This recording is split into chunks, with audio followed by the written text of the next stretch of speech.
And I think shortly, or I'm not sure when, but at a certain point, we're going to get to chapter 3, honesty. So does anybody not have questions about those stages or about that? Or any other questions? So this is one of the quizzes for tomorrow. And I write down the questions that everybody asks. So to get credit for today, you have to ask a question, which shouldn't be hard. Can we ask a question in regards to the Yeah. So he has been stationed in, so he is 72 or 73. So he's been a Jesuit for a long time and has been many places in many lands. So we can talk about that or anything else. And ready for round 2, Father? Yes, I am. Okay, good. I am Merriweather. Mayweather? Mayweather. Really?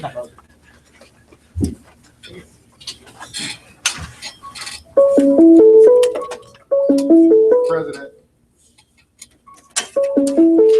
What's that? President. That is California. Barack?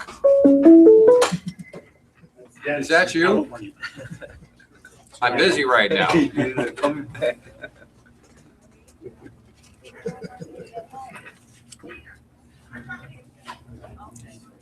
So, okay, so now, let's see. Coming back here.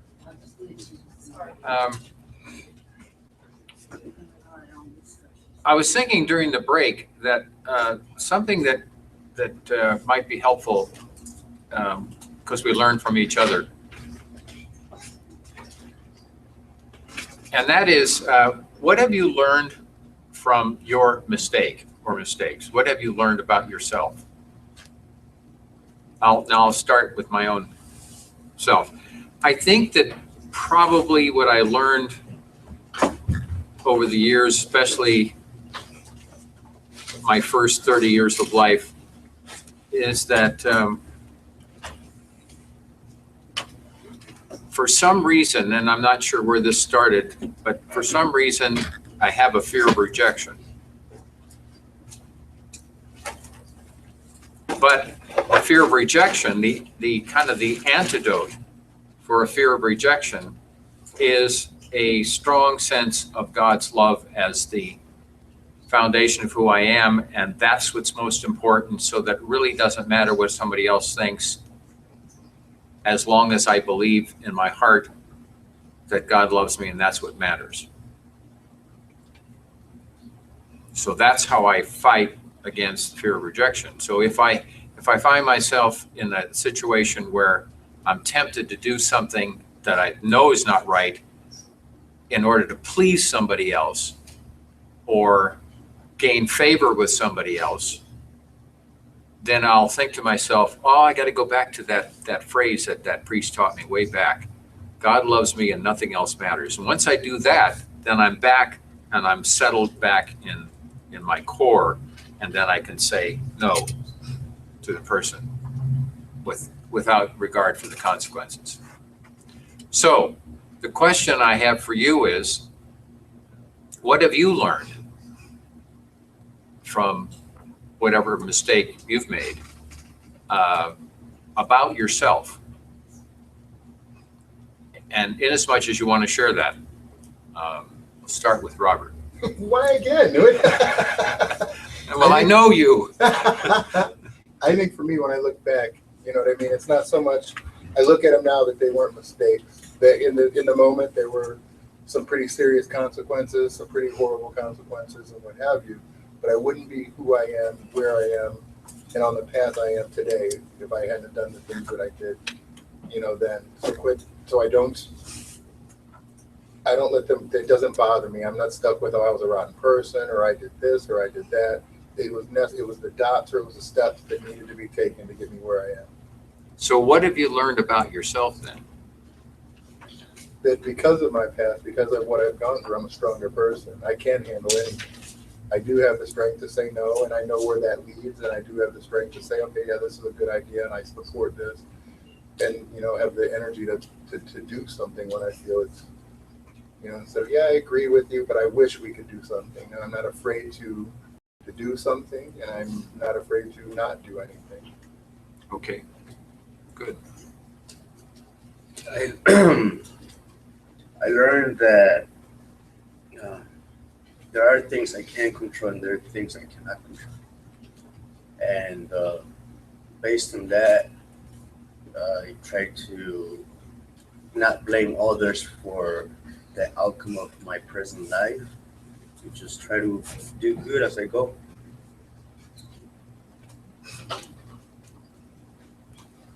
In other words, owning your own situation without taking Right. responsibility Take for your. responsibility, absolutely. Whatever happened, it's my fault, and I have to admit my wrongdoings. And like once again, there are things I cannot control. Other people's emotions or thoughts about me. That's under their domain. My thoughts, my actions are under my control. Those things I need to. Okay, very good. The things I've learned is that I think more before I do the action. And it's like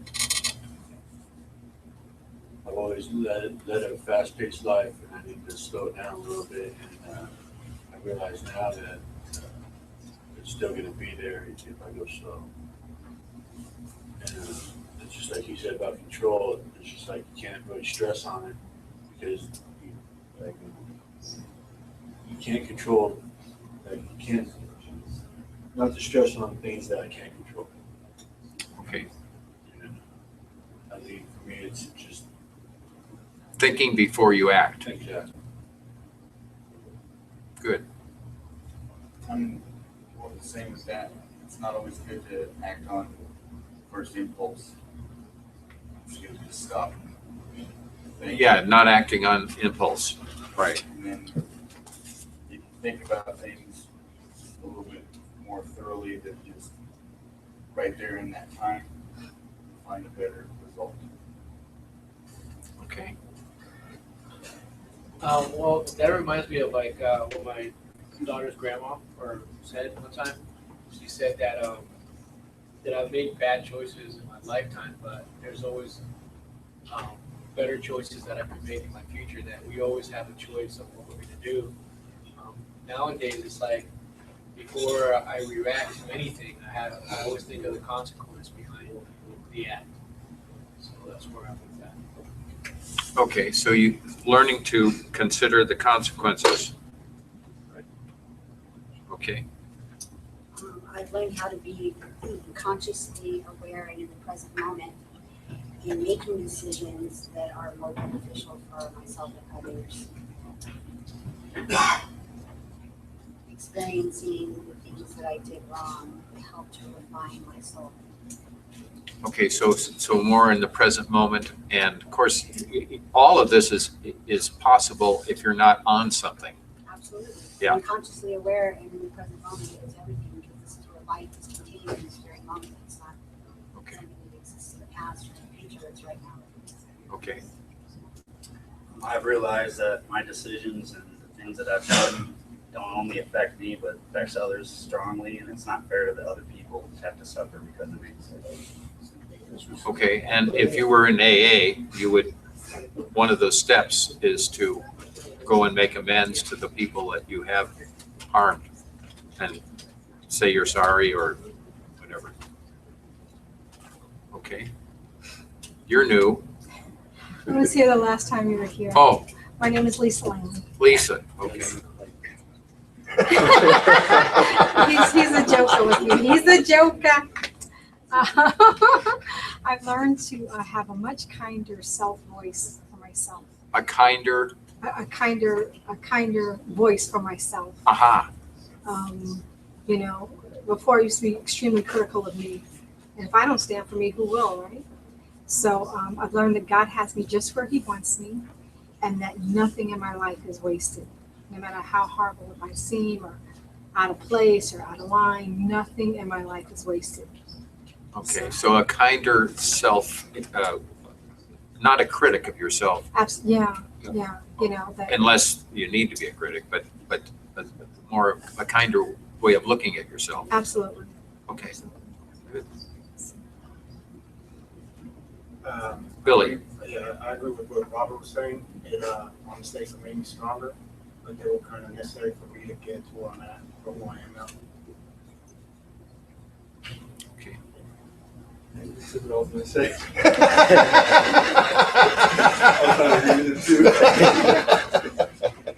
Exactly what you just said. Exactly the same? Exactly. Say it in your words. Everything I've done has put me where I'm at now, and I realize that I can put myself through a lot, and I don't know what else to say. And would you say that you've put other people through a lot as well? I'm sure I have a lot of people, but yeah.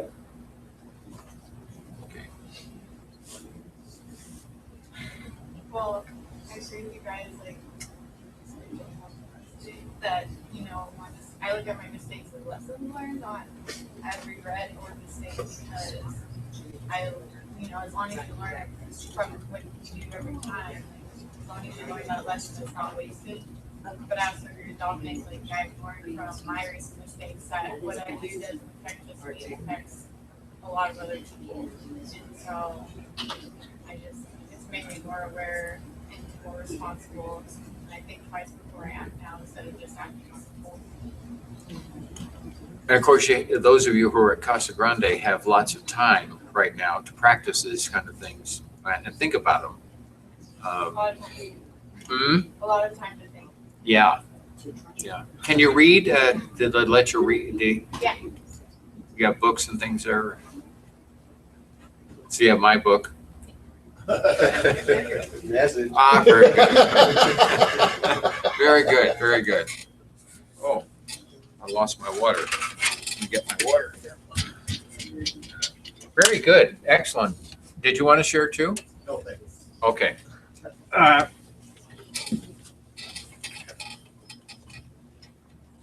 Ed was reminding me during the break that I should share with you a couple of other experiences I've had where I've learned something about myself.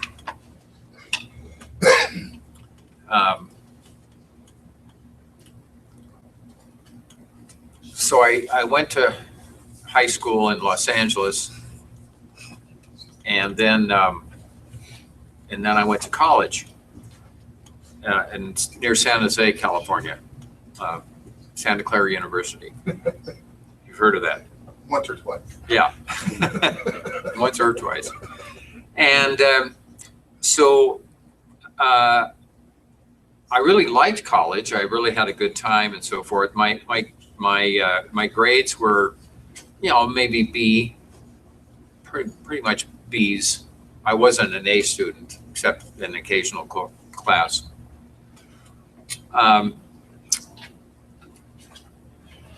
Something I always wanted to do was to go to Europe. So I worked during the summers as a box boy and a clerk in a supermarket, Southern California. And then with the help of my grandmother, who was very generous towards me, I managed to scrape up enough money to go to Europe. And I traveled with another guy who I had met in college. And hang on a second. Can somebody ask him not to be talking right now, or to move somewhere else in the room so he can? Ed? Yeah. Ask him to kind of not talk right now. He's throwing me off.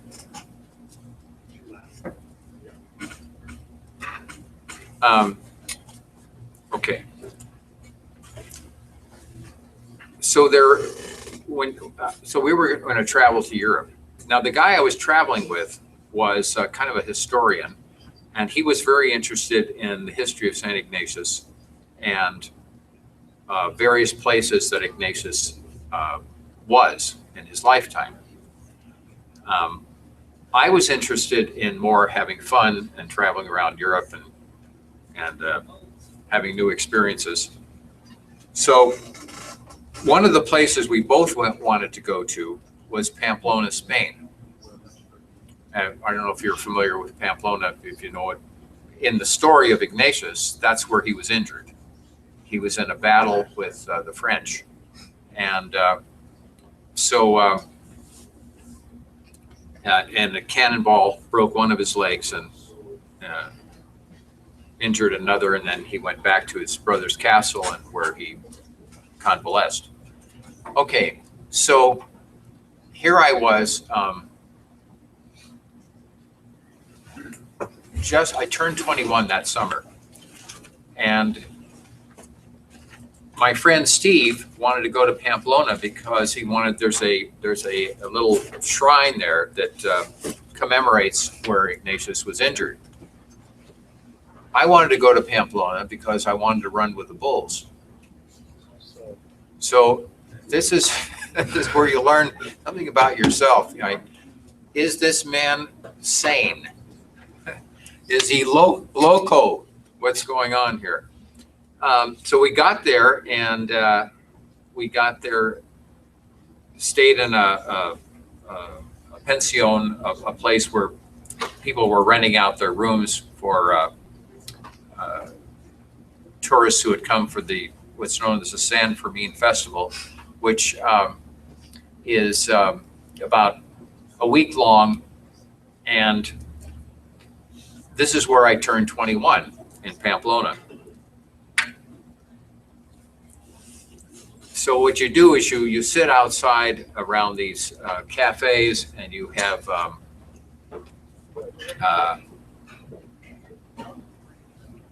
something to eat, and you drink wine out of these bags. These bags are made out of calf and cow skin, Boda bags they're called.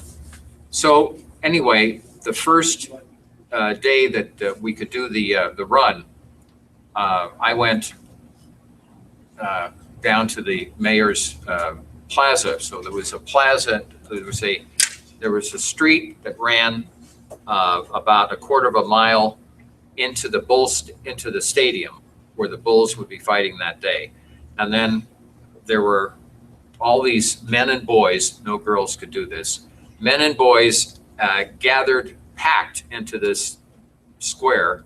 There were police holding us back in the front of the group, and then behind us, I was told, down about a couple of 100 yards was where the bulls were kept that would be fighting that day. So I'm just there. You know, I didn't really know anybody. I was just there on my own. But I was explained to me that at 6 a.m.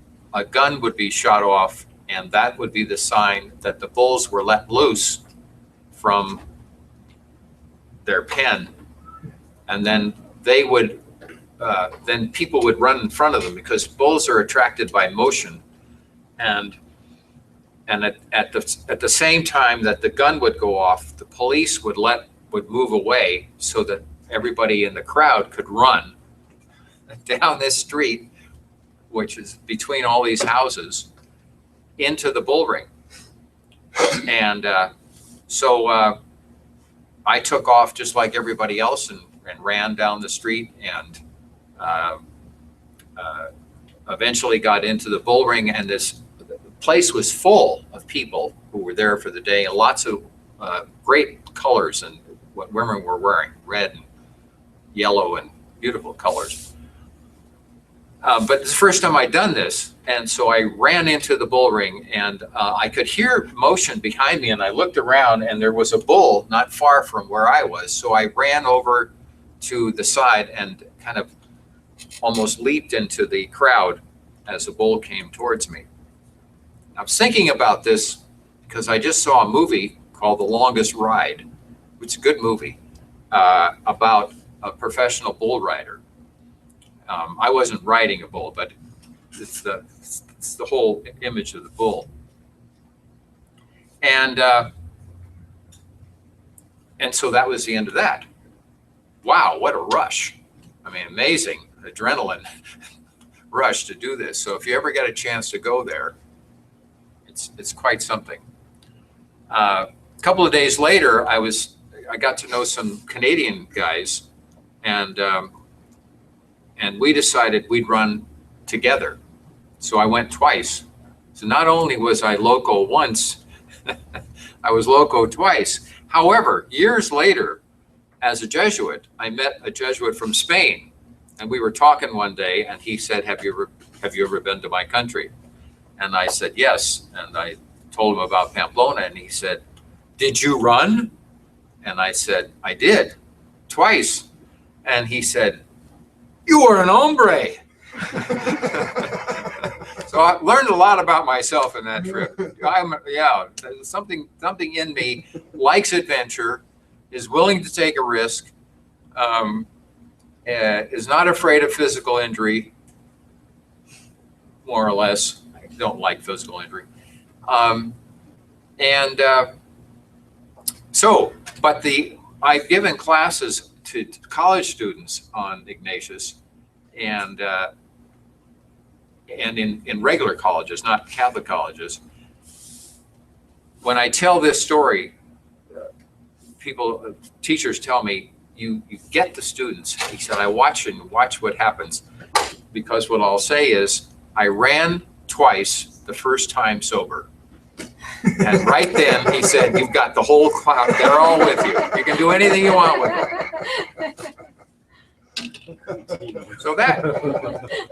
So this is kind of wild and crazy things. So this is part of my personality, but you have to be careful. You have to be prudent too, because you can put yourself into danger, unnecessary danger. So then I get into the Jesuits, and this is behind me, this experience of Europe, which was a marvelous experience. Was there 4 months. Came back because the Army was going to draft me, and I didn't want to go in the Army, so I came back and enlisted in the Coast Guard. So I was in that for a while. But then when I got into the Jesuits, then I started getting opportunities to kind of live out some of the craziness of my youth. And the one that happened first was in 1968, when I moved into the Fillmore district in San Francisco. Now, the Fillmore district in San Francisco at that time, this was civil rights, time of the civil rights movement in the United States. White people were not liked by African American people. Hated might be the better word. And I was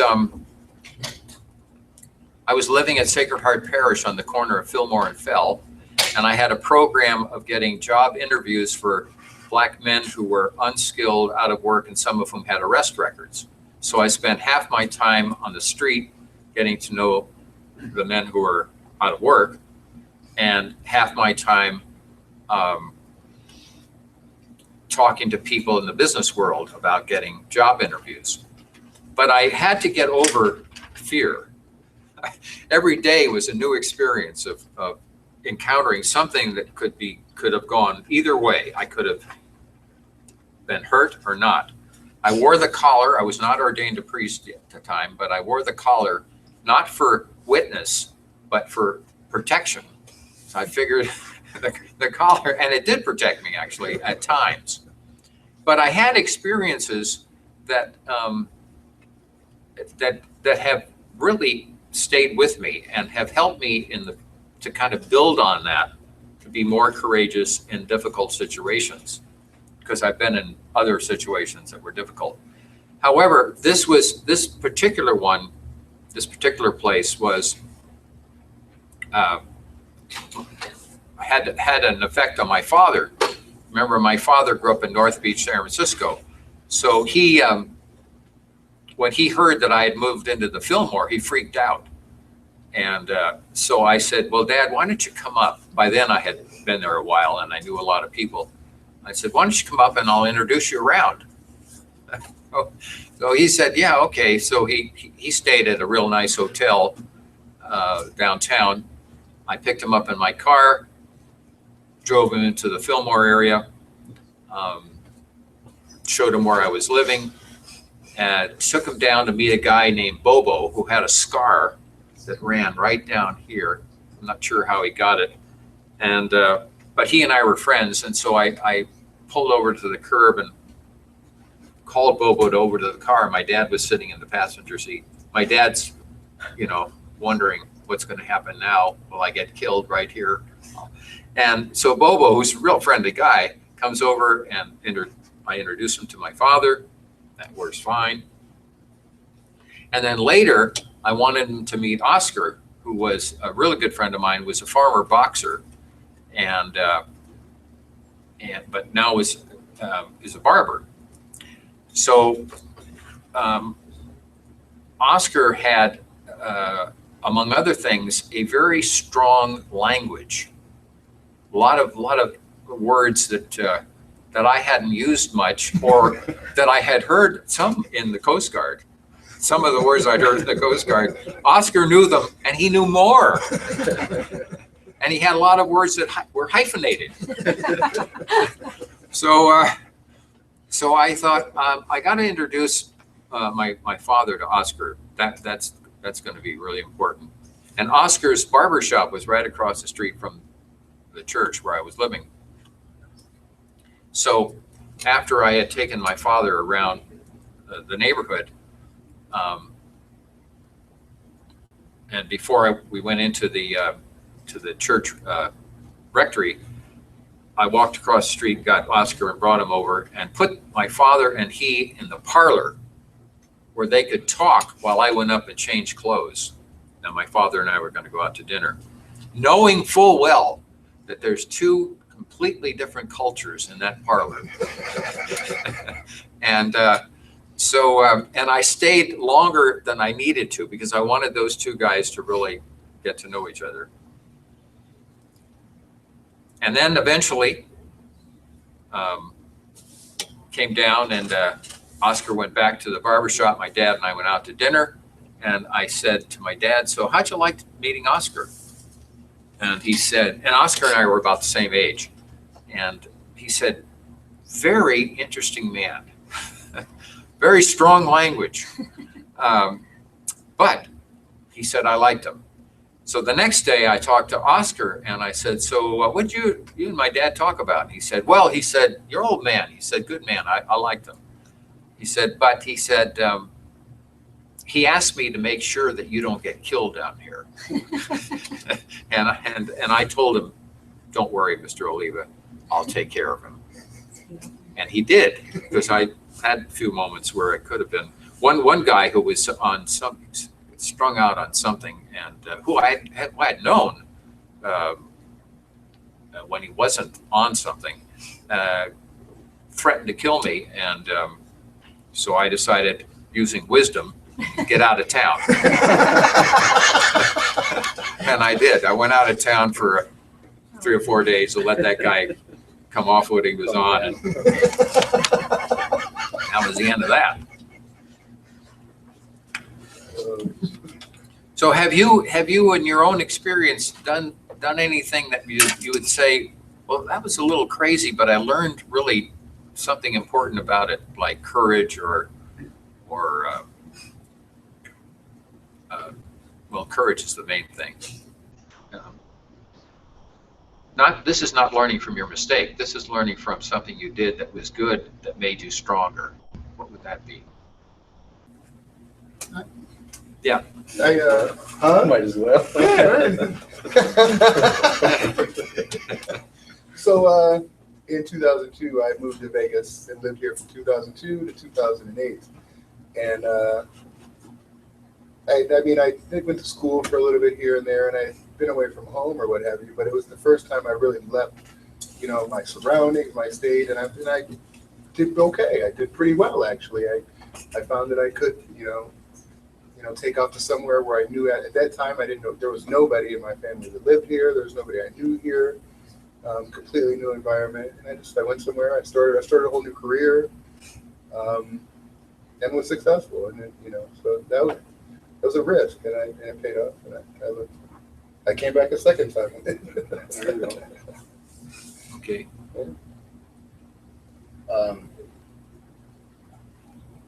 For me, it was manning up and accept what happened to me in the past and come back to school.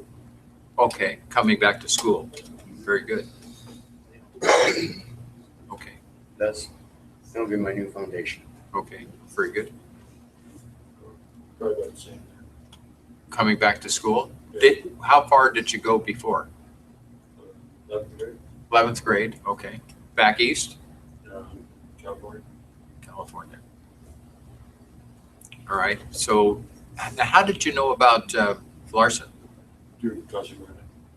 And do they like just say anybody interested kind of thing? How do they work that? For me, it was just like, he gave us a pamphlet, a little flyer, and it showed that, you know, if you don't have no computer skills, you know, they come here and teach you. So I was interested in that, so that's why I came in. Okay, and it's worked out. How long have you been in the program now? This is my 7th week. Oh, okay. And how do you guys get here? Do you take the bus or what? Something good that you did that gave you a better sense of who you are? Or something crazy that you did but was good, crazy, like running with the bulls? First time I ever went cliff diving.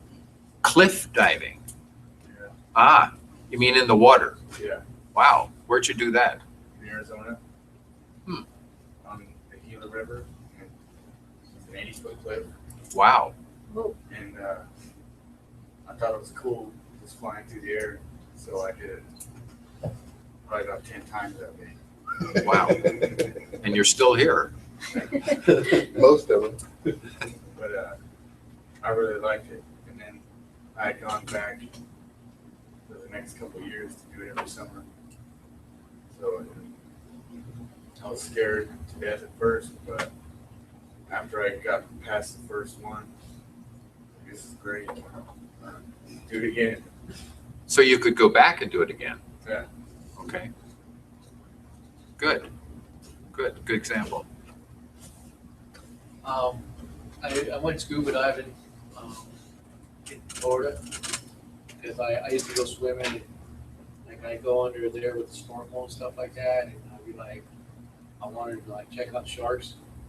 So me and my grandpa, we went out. Well, at first he taught me inside a pool, and I got certified or whatever. Mhm. And then we went out deep and went, you know, scuba. What do you call it? You know, with tanks and everything. Scuba diving, yeah. We went scuba diving, and I wanted. As soon as I seen the shark, I freaked out. Well, of course. You know what I mean? But that was like what I wanted to do. Is like kind of crazy, but I did it. So, but once I got down there, it was kind of like a little different. Seeing one like kind of close up, like from me, you can see you. Seeing a hammerhead, he was humongous. That was cool. Yeah, there's a phrase that I heard one time from somebody who said, "You must do the thing you think you cannot do." Pamplona was probably that for me. You must do the thing you cannot do. Yeah, like the first dive. Okay.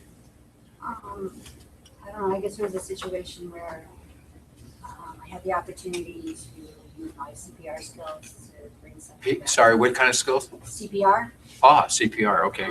It was a critical situation. I was able to stay focused and help the individual start breathing again, which I think was very courageous because it scared the hell out of me the whole time I was doing it. Sure. Okay. Very good. For me, it was the decision of coming back to Casa Grande. This is my second time. I was very worried that I was going to fall into my old ways and do exactly what I did the last time I was at Casa Grande. So it took courage for me to decide to go to Casa Grande. And the way that the outcome of it is coming is I'm in school, I'm in a drug treatment, I volunteer at the church, and I'm doing everything pretty good.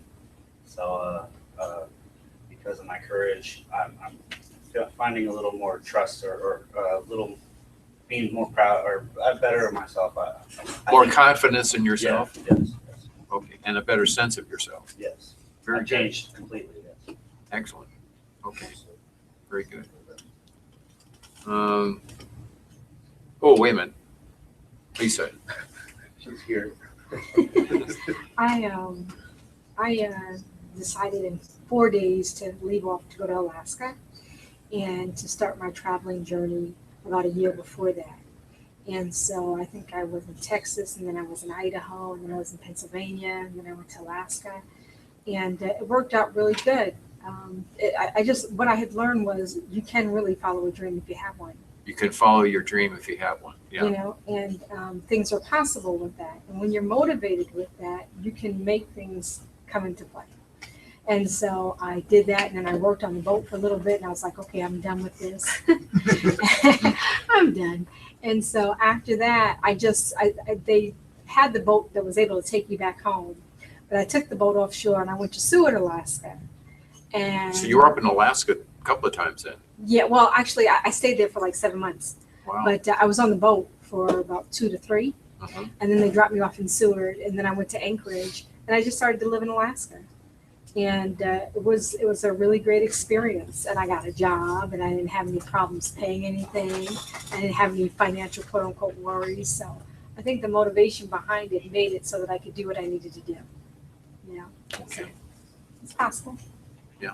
Is it something like that you'd like to do again? Yes, absolutely, absolutely. I'll find a way to do that again. Which is continue.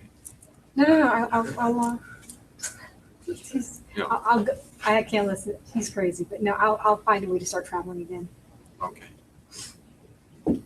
Um, Something good that you did that was kind of going against the fear or, 8 months ago, I got sober, decided to quit doing drugs. I've been doing drugs, I started doing drugs about 16, almost years ago, wow. meth, and probably the longest I've been sober since. How long has it been? 8 months. 8 months. Very good. Last time I got it. One day at a time. It Wow. was September 8th. I went to jail and then got out 10 days later, and since then I'm done. Yeah, I did it since I was 18, which this is the longest I've ever been sober. I've been in prison for 26 months. Right. Okay. Yeah, one day at a time and good. Well, when I first went to prison, I didn't think I was doing anything wrong, and then I got nothing off parole, and so I've had a little more time to think since I've been in prison, and I realized that drugs is not the way to go, and I could do drugs and everything. But before I got done with my parole, I was still thinking I was gonna get out, do drugs, get high, smoke, whatever. But now I realize that it's not the way. What do you think you could do that would be, if you had your freedom and you had money to like use, what would you think would be a good thing that you would like to do?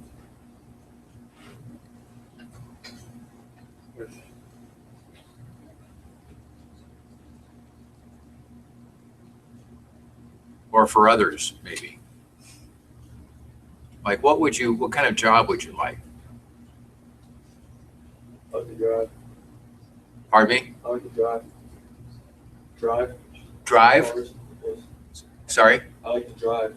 Drive, okay. Drive. Taxi? Yes. Truck? Yes. Well, there's lots of, I've never really had a job before. So, So, but you can drive. You have a driver's license. yes. Because I know the taxis here are always looking for drivers. Limos. Huh? Limo driver. Limo driver? Yeah. Limo driver. If you like driving, that truck, taxi, those are all good occupations.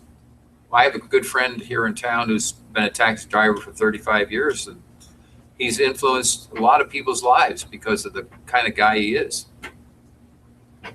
You know, really honest, good person, and people appreciate that.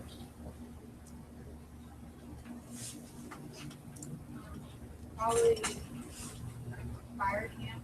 Pardon me? When I was at fire camp and all the stuff we do, like, we'd have to, like, I went on a fire, but I wouldn't call it fire because it was like nature. But just, you know, you always think like, oh, I can't, there's no way I can climb to the top of that hill with 50-pound pack and fire. Oh, so you were a firefighter. Yeah, I'm fire fighter. Aha, okay. And it's like, you know, I just proved to myself I could do a lot of things that I didn't think I could do before. And yeah, just everything about prison, like I've noticed, like all the steps, like when I was sitting in county waiting to go to prison, like I was dreading the fish tank, like, oh, I'm not going to be able to get through this. And then you get through it and you're like, oh, I can do this. And it's just like, you know, you just get stronger every step of the way. And you can parlay that in the outside world into, And it is knowing that you can get through whatever, and you don't need the drugs, and you don't need that lifestyle. You can do life on life's terms. okay, good.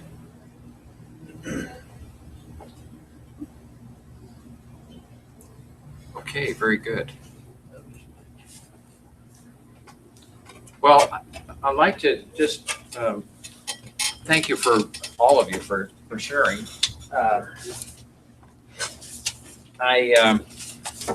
There's a few quotations that I'll give you that are that have come from various people in this class. One is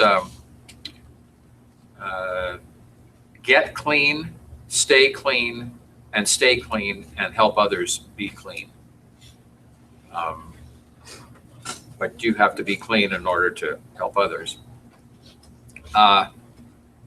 Temptations to do the wrong thing come to everyone. Integrity and God's grace help us to say no.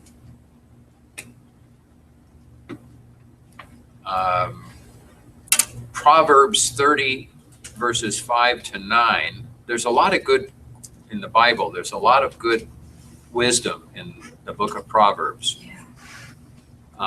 Verse 30, every word of God is tested. Put falsehood and lying far from me. God is a shield to those who take refuge in him. And I'll give you one final story on my life in terms of that. God is a shield to those who take refuge in him. Back in 1980,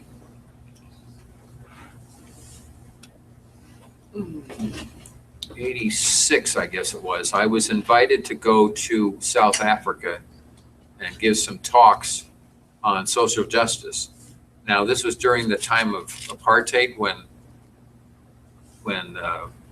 the Dutch Reformed Church was the theology behind apartheid, and African people were oppressed by the white minority. And at the time that I was about to go, the United States Senate had voted to sanction South Africa and restrict commerce between our country and their country in order to put pressure on the government to end apartheid. And I was, at the time, I was on a what they call sabbatical, and I was in Kenya first, and then I went to second country, which I can't think of at the moment. And while there, I was thinking about going into South Africa, thinking about the situation there, and I was going to be traveling by train and by bus and by friends I had met on a previous occasion there who would be taking me around. But I had some fear, and the fear was more of physical danger than anything else. So I was sitting in my room before I left. I was sitting in my room and I was thinking to myself, so what am I afraid of? And the answer was, well, I'm afraid of going to jail there because I'd be speaking out against the system. So I happened to open the Bible. Sometimes this happens, weird kind of thing. I opened the Bible to Isaiah chapter 51 or something like that. And the phrase was something about be not afraid of those who can harm you physically. I am with you kind of thing, that kind of thing, you know. And I thought, oh my gosh, you know, this is exactly what I needed to go against the fear and to go and give the talks. So whenever I see God as a shield to those who take refuge in him, I always think back to that experience of how I was afraid. I saw that passage, I read it, it made sense, and then it gave me the courage to go and do it. So sometimes you find, not only in the Bible, but other books, you find just exactly the right phrase or kind of sentence that kind of like says something to you, and then you kind of hang on to that and keep it and use it as it's helpful in the future. And the final thing is that somebody had said in one of the times I was here, do in the dark what you would do in the light. Do the right thing even when no one is looking. That's when you get to the point of doing the right thing when no one is looking, that's when you've really hit integrity. That's when everything comes together for you. That's when you're doing the right thing just because it is the right thing to do. Well, thank you very much for your participation, and if you have any further questions, I'll be here for a little bit. We're going to be having lunch. We're just waiting for Sherry. Did you have a question? Well, we all have questions. So Oh. should we do that before or after lunch? Oh, no, fire away. Yeah, the plan? Is that the, okay. Yeah. I don't know if somebody want to go ahead of me. Go ahead. My question is, well, it's kind of a statement and a question. In your book, talks about Culver's 6 stages of moral reasoning. Oh, yeah. And do you feel like if they were ingrained into us in elementary or high school or junior high, that would change everybody's attitude on life? And why don't you think they teach us these things in school? Well, it really starts with your family, I think, before school. I mean, it's really helpful if you have somebody, it doesn't have to be your parents, could be your grandparents, could be an uncle, somebody. Huh? Some of us might not even have. Yeah. So somebody, some significant adult when you're young who So gives. I guess why my question is why don't we teach this to our children in schools? Well, they do it in the private schools. I don't know what they do in, and I don't mean just Catholic. I mean just private schools tend to push value-centered education more than public schools.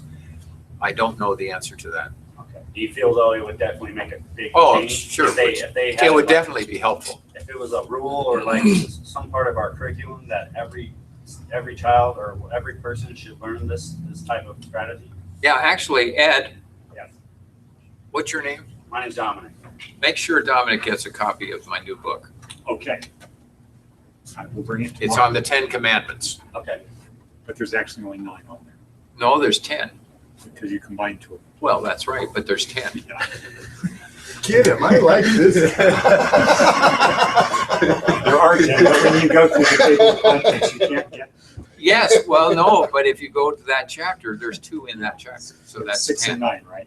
Sorry? I think there's 6 and 9. are combined. Yes, because they're very closely aligned. Yeah. Okay, that would be helpful. Okay, thank you. Sure. I have a question. Yes. You had mentioned that you were in Ireland during a confrontation between the Catholic Church and what was that, the Methodist? Not Catholic Church, Catholic people and Protestant people. Okay. But my question was, the Jesuits, do they take a stand that they are in defense of, and defend the truth? And the second question is, do you believe that the truth needs anyone to defend it? Sorry. Okay. First of all, yeah, we try to defend truth. Yeah, that's. And do you? But that goes to courage and getting over fear. So yeah. And I know that, well, in regards to warring against other religions, do you believe that the truth, kind of like the guys that were on here this morning with Spritzer and Deepak Chopra and the physicists, they were all trying to argue the point of, is there a God? But do you feel like the truth needs anyone to be in its defense for it? Do I feel that the truth needs to be defended? Yeah. Sure. But it's the truth. The truth, not only the right? truth in terms of the general sense of truth, but the truth of who you are. Well, but I'm saying the truth in general, because a lot of times religion takes their extraction of the truth and tries to defend it to, with honor, but they're willing to battle other human beings for the right. Well, I think that every religion has a piece of the truth, and if you're solid and strong in your own, then you can learn from others. Right. But the truth always comes to the light, so it really doesn't need anybody to be in its defense for it, because it is what it is, right? Yeah, but it can get obscured by. Well, that's where we get the teachings and stuff, but I don't know that it's right to go to battle literally for the right to be Catholic or right to be Methodist to kill each other. I don't know. Well, no, I agree. Yeah. Yeah. Scoop. Go ahead. Cliff diver. This question's for Jesuits. Sorry? Not related to the book, but. Yeah. Do you believe there is only salvation and thus forgiveness of sins through the Roman Catholic Church? No. Answer to that? Yes. What was the hardest self-sacrifice you had to make to become a Jesuit? Giving up my car. You have your car? I had a sports car. You got your computer there? Can you go on and find a 1962 Austin Healey? You had Silver blue.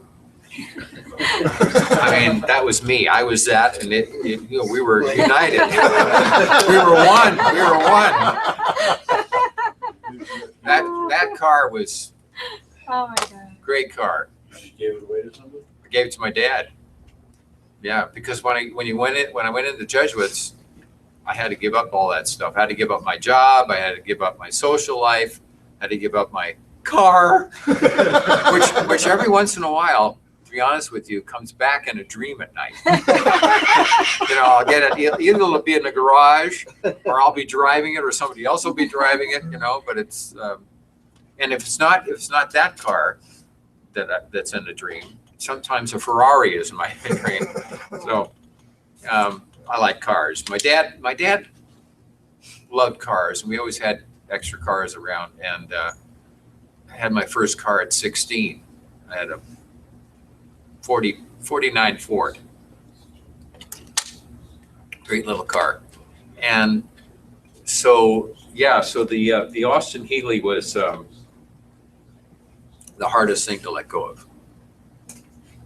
And interesting, over the years, as all these years I've been a Jesuit, no matter where I live, so I've lived around. I've lived in San Diego. I live in Berkeley, San Francisco, lived in San Diego, lived in Alberta, Canada, directly above Montana, lived in Northern California. Now I live here.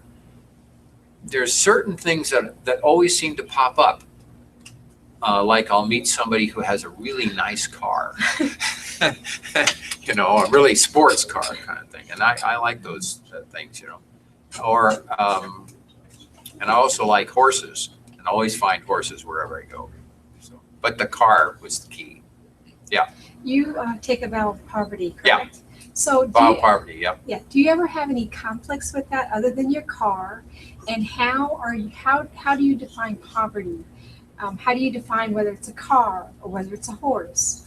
Or how is that distinction made as to what you have and what you don't have, or what you allow and what you don't allow? Well, and there are different religious orders. Okay. Franciscans, Dominicans, Jesuits, Mhm. Benedictines, and all were founded by somebody who had a vision and who had experiences, spiritual experiences, and they passed it on to their followers and so forth. So Francis was his understanding of poverty was to have nothing and to just walk around and and then he helped put the Right. church back together again. Okay. And then do some preaching and that kind of thing. The Jesuit way, first of all, we're very highly educated, Okay. and a lot of Jesuits are, and then so our understanding of was really taught to us in the first months of the what we call novitiate, which is the first 2 years of your life as Jesuit. And and what we were taught was you can get anything you need for your ministry except a wife, because we have a vow of Yes. chastity as well. Wow. Yeah. Wow. So, and to be honest with you, it was harder to let go of the car than it is of a wife. Interesting. It was the car that was the key. But so how are you measuring? So in other words, if I need a car Uh-huh. for my, so here I am living in San Diego, Okay. one of the best climates in the world, right? And God says, okay, now, surprise, I want you to go to Alberta, Canada, and live on an Indian reservation in the middle of the prairies Wow. where it snows and expect -20, -30 in the winter. Mhm. Okay. So, okay, what do I need? I need courage. I need generosity, and I need a 4-wheel drive. Okay.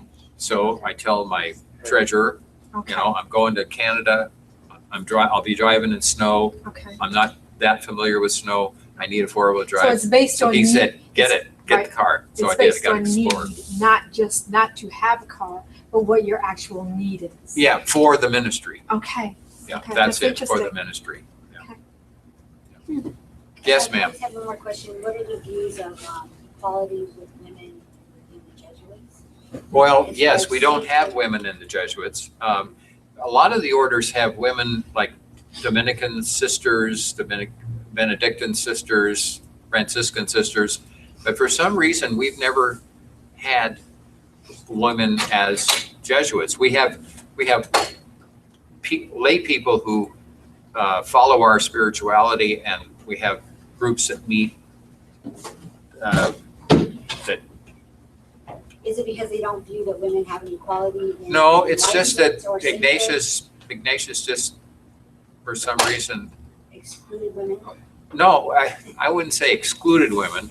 I know it was the Just didn't, times. he didn't include them. I know that it was the times at that particular time, because before Christianity, there was the goddess worship and so forth and so on, so women were viewed in a different light with paganism. Oh, yeah, we are. But there are religious orders of sisters, like the Ursulines I've heard of that. and the Sacred Heart sisters from France originally. They follow Ignatian spirituality. So in that sense, you could say, yeah, So are women allowed to be Jesuits or not? no, No? sorry. Lunchtime. No, yeah.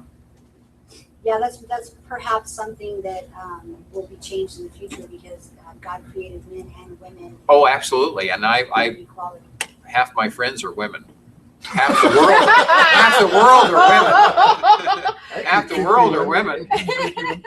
Do you agree with women not being allowed in the Jesuits? Well, only it's not that kind of a thing. It's the structure of the Jesuits has always been men. So But if there were women, if they would be like they wouldn't be with the priest. I mean, they wouldn't be, the formation would be separate. Do you think religions kind of look at women on a lower level? That's how I think. Well, some religions- do for sure. I mean, the Orders. Islam does. Yeah. What about religious orders in general? No, I don't think everyone does. The Episcopalians have women bishops. All right. Anyone else? Any other question? Yes, ma'am. Do you agree with Kohlberg that many adults function at stages 3 and 4 in moral reasoning? Yeah, I think so, because 3 is morality of care, which is Carol Gilligan's point of view in terms of how women look at morality, and the men is morality of justice, and I think those two go hand in hand, compassion and justice. Yeah.